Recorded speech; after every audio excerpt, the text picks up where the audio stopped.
வணக்கம். இது உங்கள் பொலிட்டிக்கல் பார்க்க நான் உங்கள் நண்பன். இன்றைய தினத்துல காரைக்குடி தொகுதியில் அண்ணன் சீமான், இன்னொரு பக்கம் டி.கே. பிரபு, ரெண்டு பேர்த்துக்கும் யாருக்கு அதிக ஃபேன்ஸ் இருக்கிறாங்க, அதாவது ஓட்டர்ஸ் யாருக்கு அதிகமா இருக்காங்க அப்படிங்கிறத நம்ம இந்த வீடியோக்குள்ள பார்ப்போம். இவர் செஞ்ச சாதனை என்ன, இவர் செஞ்ச சாதனை என்னன்னு சொல்லிட்டு இந்த வீடியோ ஃபுல்லா பார்த்துருவோம். காரைக்குடி தொகுதி மிகவும் சிறப்பு வாய்ந்த தொகுதி. அதுக்கு என்னன்னு காரணம்னு பாத்தீங்கன்னா, காரைக்குடி அப்படின்னாவே அது சீமானனுடைய கோட்டைன்னு கூட சொல்லலாம். ஏன்னு கேட்டீங்கன்னா, சீமானனை தாண்டி அந்த ஏரியாவில் வேற யாரு நின்னாலும் அதாவது சொல்றது டக்குன்னு தோந்துருவாங்க. ஆனா குறிப்பா சீமானன் களத்துல இறங்கியிருக்காருன்னு சொன்ன உடனே இந்த பக்கம் இருந்து திமுகவும் டைரக்டா நிக்கல, அதிமுகவும் டைரக்டா நிக்கல. இந்த பக்கம் காங்கிரஸ் தான் இறக்கி விட்டுருக்காங்க, இந்த பக்கம் அமமுக இறக்கி விட்டுருக்காங்க. அப்படிங்கிறது ஒரு பிளஸ் நியூஸ். சரி, ஓகே, அவங்கள அப்புறம் பார்ப்போம். இந்த டி.கே. பிரபுக்கும் இந்த சீமானனுக்கும் எந்த மாதிரி ஒரு போட்டியா இருக்க போகுதுன்னு பாத்தீங்கன்னா, ரெண்டு பேருமே கிட்டத்தட்ட ஒரே தராசுல வச்ச மாதிரி இருப்பாங்க. ஏன் தெரியுமா? டி.கே. பிரபு நீங்க சாதாரணமான ஆளுன்னு நினைச்சிடாதீங்க. ஏதோ டி.கே. பிரபு அப்படிங்கிறது ஒரு ஒரு டாக்டர், ஒரு பல் டாக்டர், டென்டிஸ்ட்னு சொல்லிட்டு சாதாரணமா நினைக்காதீங்க. அவர் எந்த மாதிரி ஆள் தெரியுமா?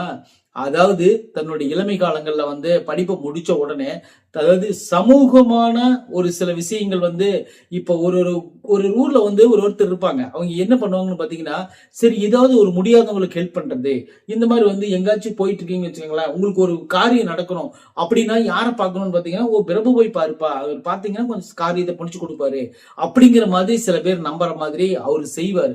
சில பேருக்கு அவர் முகமே தெரியாம நல்லது பண்ணிக்காரு. அந்த ஏரியாவில் இருக்கிற எல்லாம் இந்த மாதிரி இந்த சாக்கடையா அடைஞ்சிருச்சா உடனே யாருக்கு ஒரு சமூக ஆர்வலர் பண்ணக்கூடிய வேலைகள் எல்லாம் கடந்த ஆண்டுகள்ல பண்ணிட்டு வந்திருக்காரு.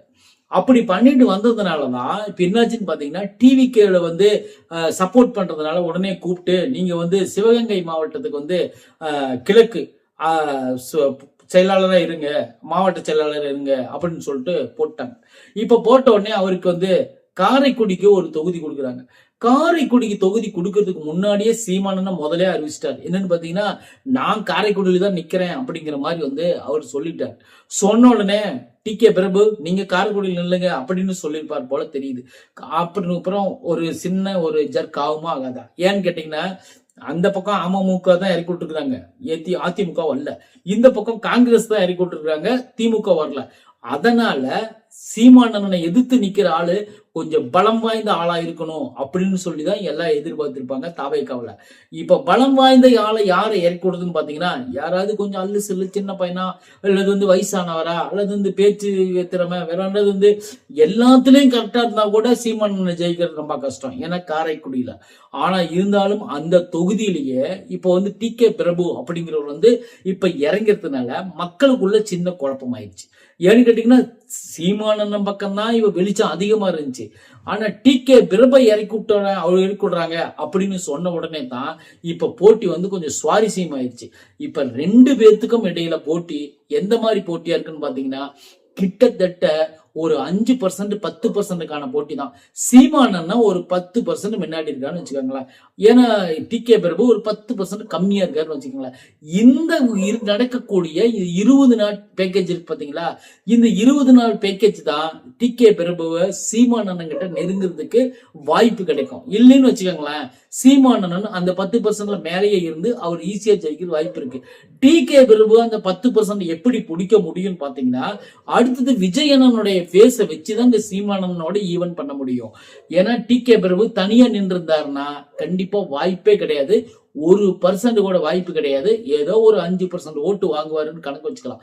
ஆனா விஜய் அப்படிங்கிற அந்த முகத்தை எடுத்து முன்னாடி வச்சு டி.கே. பிரபு பின்னாடி நின்னதுனாலதான் இன்னைக்கு என்ன ஆகுதுன்னு பாத்தீங்கன்னா, அந்த சீமானனுடைய ஓட்டர்ஸ் இருக்காங்க பாத்தீங்களா, தமிழ் தேசிய ஓட்டர்ஸ்கள், ஏன்னா அந்த பக்கம் அதிகமா இருப்பாங்க. ஏன்னா படிச்ச பிள்ளைங்க எல்லாருமே கிழிஞ்ச பட்சம் பாத்தீங்கன்னாலும் சீமானனுக்கு சப்போர்ட் பண்றாங்க அப்படின்னு கூட வச்சுக்காங்க. அவங்க சொல்றதே அதுதான். அப்படியே கூட வச்சுக்காங்க.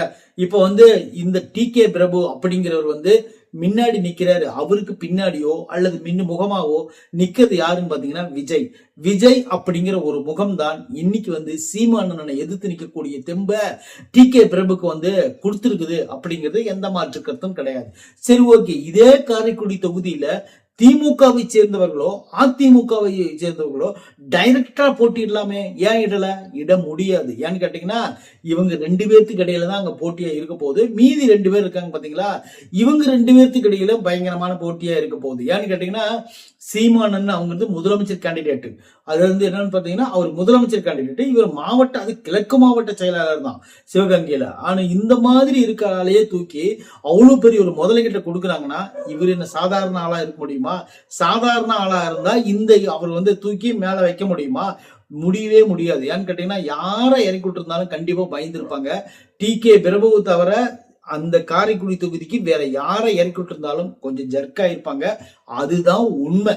ஏன்னு கேட்டீங்கன்னா அதாவது வந்து ஒரு அளவுக்கு மக்களுக்கு தெரிஞ்சிருக்கணும், மக்களுடைய கூட இருந்திருக்கணும், அல்லது மக்களுக்கு ஏதாவது பணிவிடை செஞ்சிருக்கணும், அல்லது வந்து மக்கள் கூட ஏதாவது ஒரு தொடர்புல கிட்டத்தட்ட வந்து பாத்தீங்கன்னாலும் ஏப்பா இந்த பையனை எனக்கு தெரியும்பா அப்படிங்கிற அளவுக்காவது இருந்திருந்தாதான் இந்த சீமானனுடைய இடத்தை இவங்க பிடிக்க முடியும். ஆனா இப்ப என்னாச்சுன்னு பாத்தீங்கன்னா சீமானனுடைய இடத்தை பிடிக்கிறதுக்கு டி.கே. பிரபுக்கு கொஞ்சம் தாமதமாகும். அந்த தாமதம் வந்து என்னாச்சுன்னு பாத்தீங்கன்னா இனிமேல் இந்த 20 நாள்ல எடுக்கக்கூடிய அந்த நல்ல பெயர் தான் இவர் வந்து டி.கே. பிரபு ஜெயிப்பாரா, சீமானன் ஜெயிப்பாரா அப்படிங்கறத வந்து கேள்விக்குறியா ஆக்கிருக்கு இந்த இடம். காரைக்குடி அப்படின்னாவே காரைக்குடிக்கு ஒரு சின்ன ஸ்பெஷல் இருக்கு. என்னன்னு பாத்தீங்கன்னா அவங்க வந்து எப்படின்னா அந்த வீரமும் மானமும் அப்படிங்கிற மாதிரி சீமான பேசுறது பாத்தீங்களா, அந்த மாதிரி ஒரு பயங்கரமான ஒரு பேச்சாற்றல் உள்ள ஏரியா தான் இந்த காரைக்குடி. அவங்க வந்து எதையும் சிந்திச்சு அதை வந்து இவங்க நல்லவங்களா இவங்க என்ன மாதிரி அரசியல் வைக்கிறாங்க, இவங்க என்ன மாதிரி அரசியல் வைக்கிறாங்கன்னு சொல்லிட்டு எல்லா தொகுதியிலும் பார்ப்பாங்க. இருந்தாலும் காரைக்குடியில கொஞ்சம் அதிகமாவே பார்ப்பாங்க அப்படின்னு நான் சொல்ல வரேன். இன்னொரு விஷயம் என்னன்னா அந்த பக்கம் கம்யூனிட்டி ஓட்டு வந்து அதிகமா இருக்கும். கம்யூனிட்டி ஓட்டுனா கிட்டத்தட்ட வந்து பாத்தீங்கன்னா அந்த சைட்லாம் பாத்தீங்கன்னா இந்த நாடார்கள் ஓட்டு கொஞ்சம் அதிகமா கிடைக்கும். அவங்க எல்லாருமே என்ன பண்ணுவாங்கன்னு பாத்தீங்கன்னா நான் சீமான் அவர்கள் போடுறதுக்கு வாய்ப்புகள் நிறைய இருக்கு. அதே போலதான் பிரபு அவர்களுக்கு வந்து கிட்டத்தட்ட வந்து பாத்தீங்கன்னா அவர் இருக்கிறதுக்கு கொஞ்சம் டீசென்டான ஆளு, படிச்ச ஆளு, அறிவுரை சொல்ற ஆளு, நிறைய ஹெல்ப் பண்ணிருக்கிறாரு அப்படிங்கிற வகையில இவங்களுக்கும் படிச்ச ஆளுங்க பசங்க போறோம் இங்க பக்கமும் நிக்கிறாங்க அப்படிங்கறத உண்மை. ஒரு பக்கம் வந்து நீங்க என்னன்னு பாத்தீங்கன்னா இந்த பக்கம் சீமானனுடைய ஓட்டுகள் அப்படிங்கிறது குறைஞ்சபட்சம் தமிழ் தேசிய ஓட்டுகளோட சேர்ந்து நாடார் ஓட்டுகளும் அதிகமா விழும்.